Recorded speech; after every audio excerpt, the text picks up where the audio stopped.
There's a small part of our life we can actually control, and our future isn't included. We choose our friends, we can control our emotions, and we're responsible for our decisions. But the uncertainty about our future makes us feel weak, and sometimes that weakness is what controls us most. Coach Nick Bonacorsi and Junior Jared Slater both share a passion for baseball. The only difference in their passion is their age. But age can change perspectives on a game, it can change performance, and it can change ambitions. In this E-Squared episode, we explore what changes as we grow older. I'm Minji Zong. And I'm Avni Prasad, and this is E-Squared.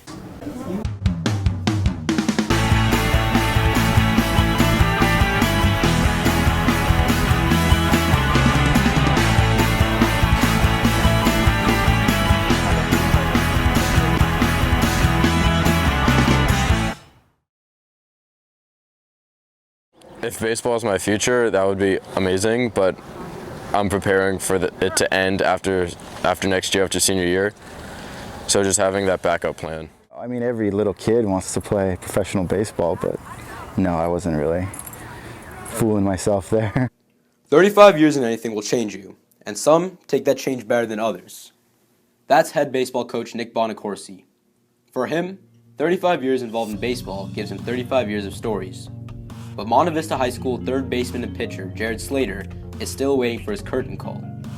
His story leaves off where Bonacorsi started. I started playing on a team when I was, I think, 6 in T-ball, and then I remember my parents took me out when I was, I think, like 2, threw me a wiffle ball, and I just hit it with the wiffle ball bat. It wasn't that much. It was kind of go home, play with your friends, go to the field, mess around for like an hour and a half, an hour, not take it seriously, and just have fun when you're playing.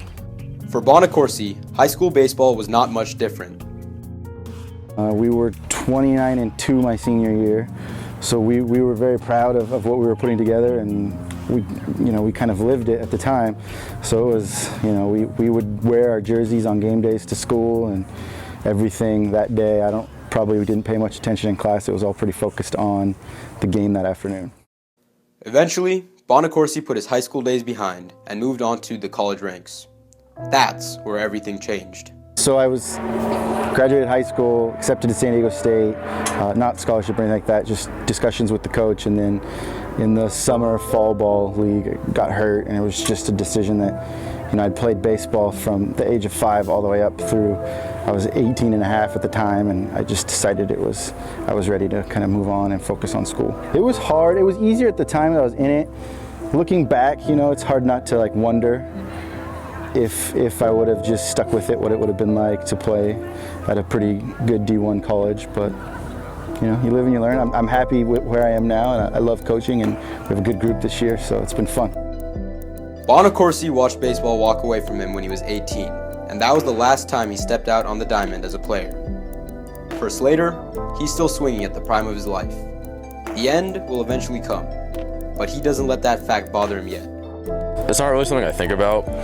Maybe in the back of my mind, but it's not something I'll think about all the time, thinking, crap, today could be the last day I throw a baseball, or something like that. But just knowing, I guess, having that thought really makes you want to work hard to make the most of it, of what you have.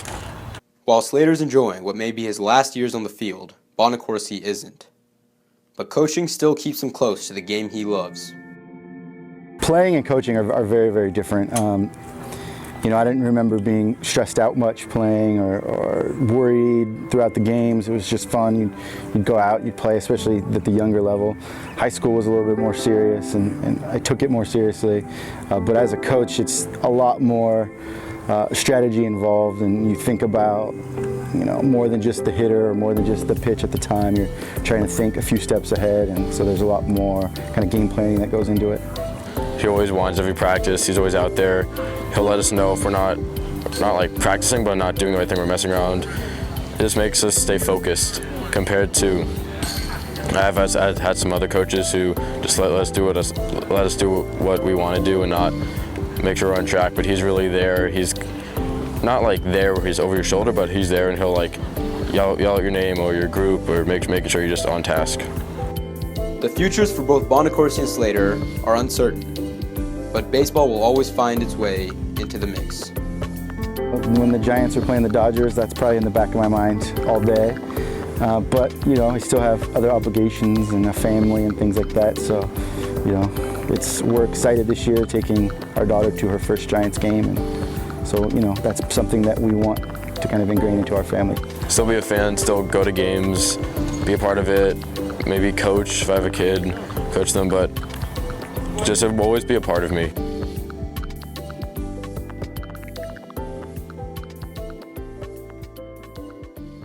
Coach and a player might have different perspectives on the game, but the one thing they'll always have in common is their love for baseball. But not everything can stay the same. Time can change our interests, our style, even our taste.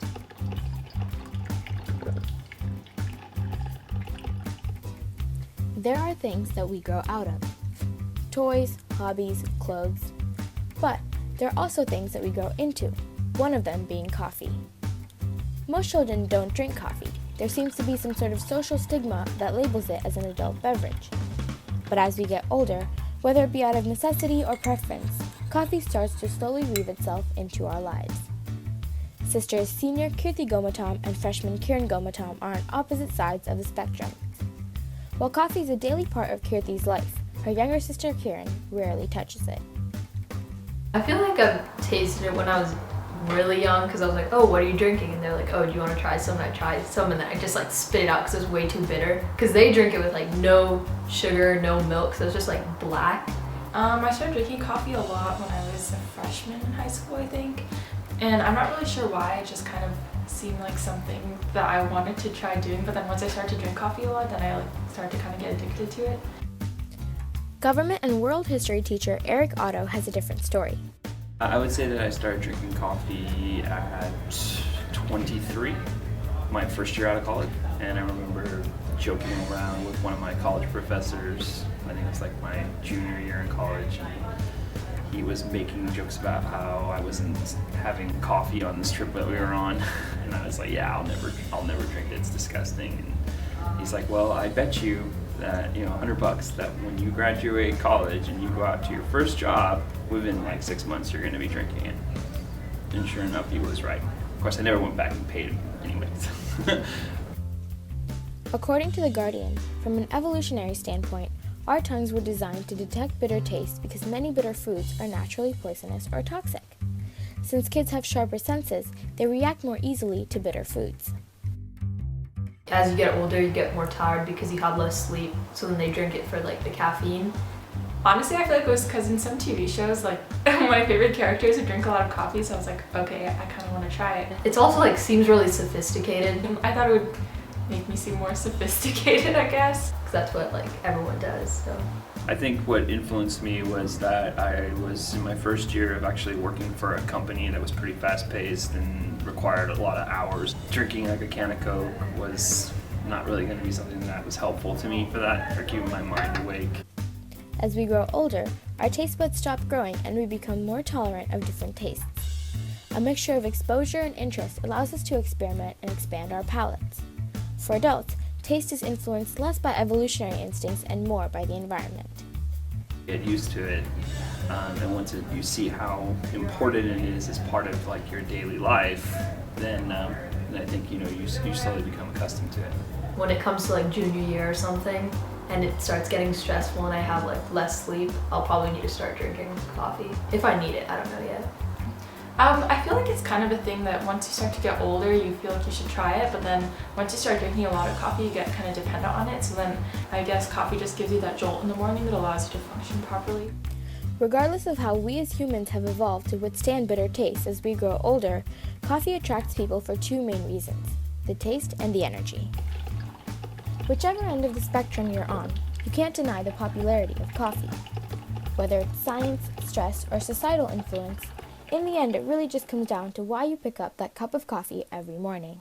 As a child, we're always asked what we want to be when we grow up. In the next segment, we explore the conflict between our childhood dreams and parental pressures. Childhood as a period in one's life is often set apart by a lack of definition. It serves as a time for boundless creativity and imagination, a time where everything seems possible. When we're children, nothing stops us from dreaming and aspiring to be like our influences and idols. But as we grow older and mature, our aspirations tend to be tempered by the obstacles we've encountered, and we begin to strive for what our peers and parents expect of us. Through one family's past and future career goals, we explore the necessity of cultivating individual passions and talents.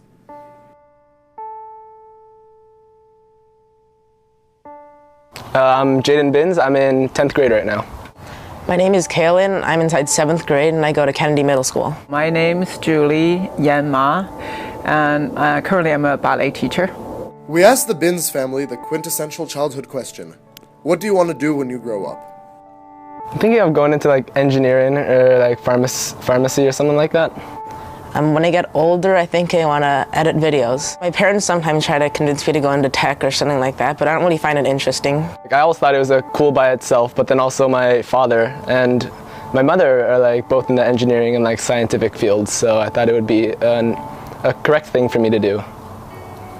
Though Julie went to school for engineering, she just couldn't stay away from her childhood passion: dance.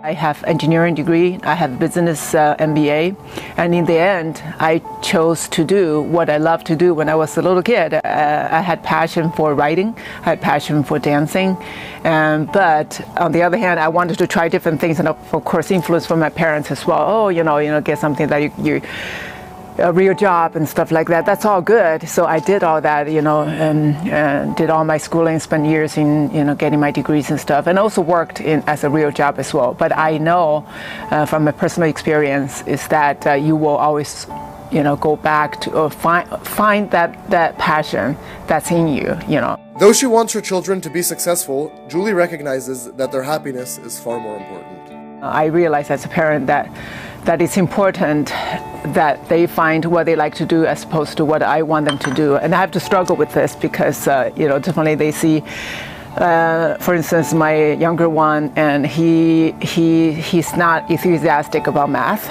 but I know, especially in Silicon Valley, so math is important. I think it's great for people to like find their own thing because that's what works for them, and later in life, that's really what you want. You want something that you want, not what other people want for you. So for me, it's about what you as an individual want to do. I think that it's important for people to pursue their own passions because it's important to find a job that you're interested in to make it a lot more fun. I hope that they would find what their passion is, and they find something to do that they enjoy doing. We can't prevent growing up, but we can celebrate it. For each culture, being an adult means a different thing. So each celebration is different in its own way. Between 9,782 miles of land, sky, and sea, two countries follow vastly different traditions, yet share one common thread: the onset of womanhood. Delving beneath the lavish clothing and opulent ballrooms, students and their parents examine how each culture celebrates coming of age and what it truly means to grow up. And it all starts in Hyderabad, India. Age 9, the sari ceremony. It's a celebration with a lot of firsts. A girl ties her first sari, a traditional Indian garment, as a symbol of grace and maturity. It's traditionally after her first menstruation, and most importantly, for Vishan Guna, mother of sophomore Matsi Reddy, it was the first year that a girl gets a taste of womanhood. It was more like a fun because, you're at 9 years old. It really didn't feel like, yes, we were all excited to wear a sari and all of that. I wish I had done the sari celebration for her, but, it didn't happen. So, maybe next chance, we'll try to, for her wedding, we can do something different. Next is in Tequila, Jalisco, Mexico. Age 15, La Quinceañera. A girl turns 15 and cuts all ties with her childhood. This one day, she holds the last doll of her life, slips off her flats to heels, and officially becomes a woman. For us, it's like the big 1-5 where you finally change into a young adult and you're no longer a child. And it really is big.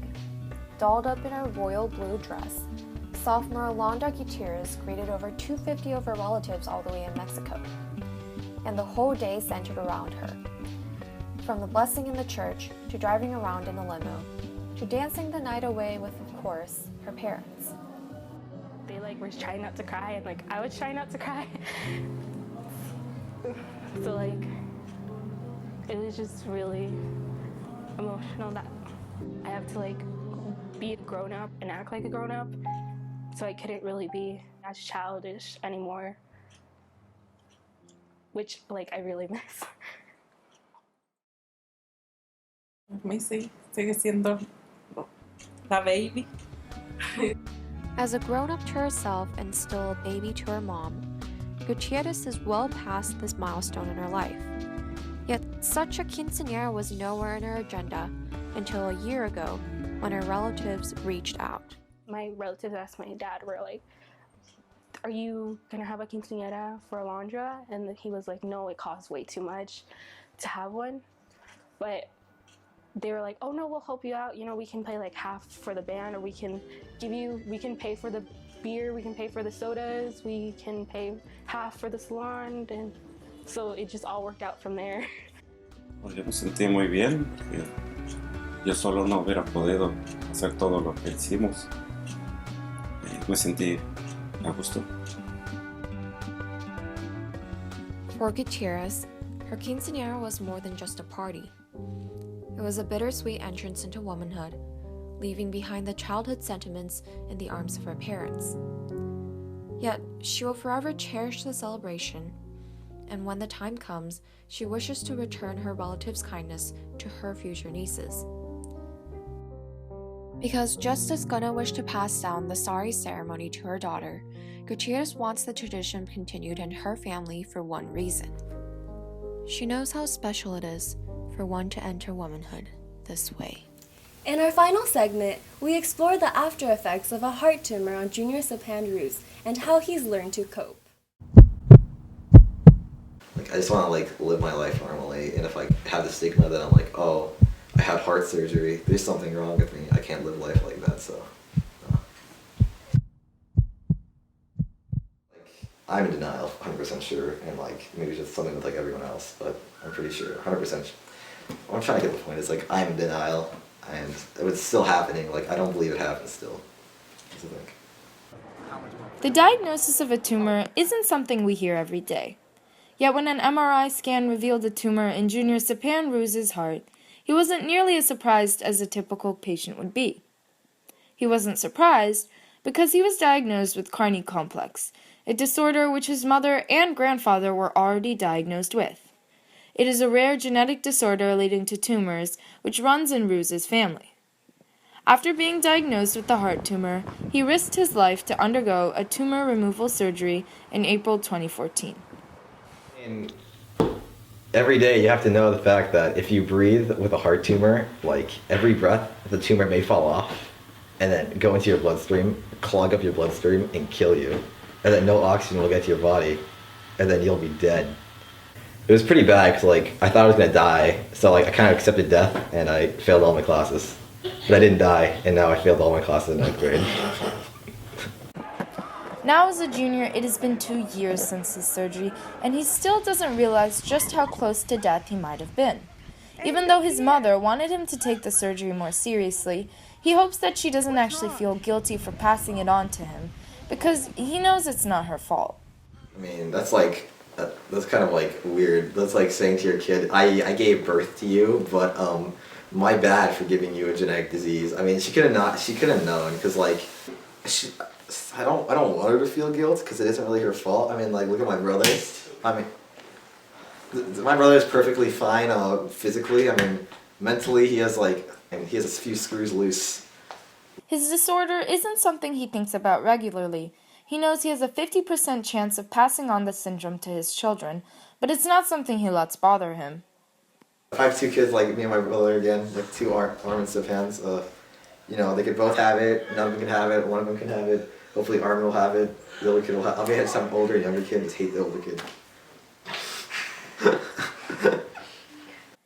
As the generations go on, Ruiz may pass it on to his kids, and his kids may pass it on to theirs, and so on. Passed down from one generation to the next in their family, Carney complex may act on certain people and not on others, but the control is completely out of his hands. So instead, Ruiz decides not to think about it at all. My brother, I think my brother cared because he was like really worried. By worried, I mean like he would pick me up from school. like he never did that before. Like I had to walk him half the times. I think my mom was like the most vocal about it because she was angry that I didn't really care too much. Because like, I mean, so I did care, but it was like I didn't accept it. That's the thing. Like if you accept it, you do care. But I didn't. I just was in denial like the whole time. So that's one reason.